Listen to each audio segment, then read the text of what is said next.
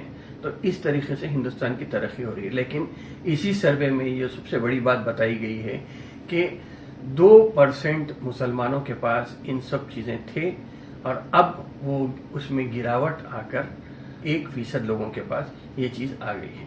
یقیناً یہ بات ضرور ہے کہ لوگ یہ سمجھتے ہیں کہ مسلمان ترقی کر رہا ہے.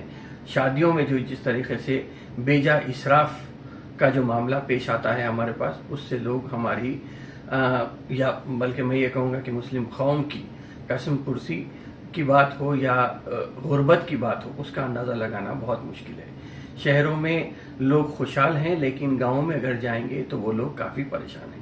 میں سمجھتا ہوں کہ یہ سروے آنکھ کھول دینے کے لیے کافی ہے، کیونکہ فریج جو کہ 19% لوگوں کے پاس تھا وہ بڑھ کر 42% لوگوں کے پاس فریج آج ان کے گھر میں ہے. کمپیوٹر جو 10% تھا وہ 16% ہے. 16% لوگ آج اپنے گھروں میں کمپیوٹر ہو یا لیپ ٹاپ ہو یا دیگر اسی قسم کے آلات اپنے گھر میں رکھتے ہیں. لیکن کار کی جہاں تک گاڑی کی بات ہے، صرف 11% لوگوں کے پاس یا 11% ہندوستانیوں کے پاس گاڑی ہے. البتہ یہی چیز اگر دیکھیں گے تو 56% ہندوستانیوں کے پاس 2 ویلرز ہیں، اور اسی میں اگر میں زیادہ جاؤں گا تو 42% ابھی بھی ہندوستان میں لوگ ایسے ہیں جو سرکاری ٹرانسپورٹ کا استعمال کرتے ہیں، چاہے وہ RTC بس ہوں یا میٹرو ریل کا استعمال ہو، یا لوکل ٹرین کا جو استعمال ہوتا ہے، یا ٹرام سروسز کا جو استعمال ہوتا ہے. تو اس طرح لوگ ابھی بھی اتنے لوگ اس میں زیادہ ہیں. 1% لوگ ہی ایسے ہیں گاؤں میں جو AC کو افورڈ کر سکتے ہیں. تو یہ ہندوستان کی معاشی صورتحال ہے. لیکن اس میں سب سے بڑی بات یہ ہے کہ جو ایسیٹ کلاس ہے اس میں مسلمانوں کی بہت زیادہ گراوٹ آ گئی ہے. یقیناً مسلمان روزانہ روز کماؤ اور روز کھاؤ کی پالیسی پہ زیادہ ہے مسلمان. اگرچہ کہ ہم شہری علاقوں کے مسلمانوں سے واقف ہیں، لیکن دیہی علاقوں میں مسلمان آج بہت زیادہ پریشان ہیں.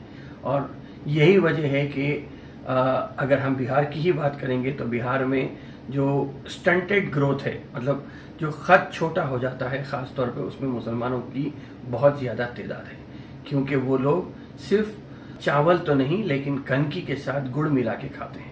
تو اس طریقے سے ایسے حالات ہیں ہندوستان بھر میں. تو میں سمجھتا ہوں کہ جو ہندو راشٹر کی بات ہے یا BJP کے محاذی تنظیمیں جو ہندو راشٹر کی بات کرتے ہیں، ہندو راشٹر ابھی بھی اگر دیکھے جائے تو ہندوستان کے مسلمانوں کے لیے کوئی میں نے سمجھتا کہ ایسے سازگار ماحول ہے. یقیناً ہندو راشٹر کے نام پر جو وائلنس ہو رہا ہے، جو لوگوں کو مارا پیٹا جا رہا ہے، چاہے وہ کھانے کے نام پہ ہو یا مذہب کے نام پہ، لیکن فی الوقت جو معاشی طور پہ مسلمان مر رہا ہے، اس سے مسلمانوں کو نکالنے کے لیے ہم سب کی ایک بڑی ذمہ داری ہے.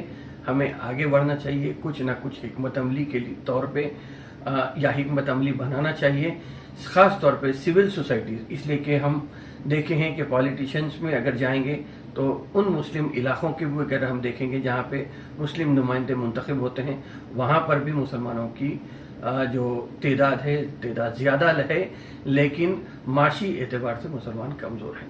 تو بجائے اس کے کہ مسلم ڈومینیٹڈ ایریاز کی بات ہو یا مسلم کانسنٹریٹڈ ڈسٹرکٹ کی ہو، ہمیں یہاں پہ کچھ نہ کچھ ایک حکمت عملی بنانا چاہیے، اور مسلمانوں کی جان کی، مال کی اور معاشی طور پہ ترقی کے لیے ہمیں کچھ نہ کچھ اقدامات کرنے چاہیے. میں انہی چند باتوں کے ساتھ اس ہفتے کے فکر و نظر کو یہیں پہ ختم کرتا ہوں. انشاءاللہ آئندہ ہفتے پھر ملاقات ہوگی، پھر بات ہوگی. شکریہ. خدا حافظ.